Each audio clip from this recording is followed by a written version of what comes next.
Legislative wing पार्टीची एक आसता आनी there is other wing which is political wing which is outside which is president and the other teams. खंय ना खंय तरी दिसूंक लागता की हांकां are they in alliance with government, are they having some interest with the government, do they actually do the job of an opposition that is required to be done. आज आमी डेली रस्त्यार आसा, आज आम आदमी पार्टीचे आमचे लिडर्स आमचे volunteers daily रस्त्यार आसा. तूं सदांच कितें ना कितें आमी कितें घेता तें पळयलां. आतां सुद्दां एक प्रोग्राम आमचो चालू आसा.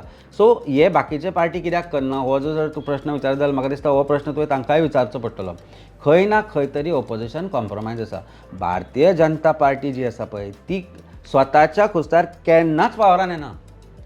दे use all the tricks in the book of crooks, including the power of the opposition. everything including manipulating opposition to come to power.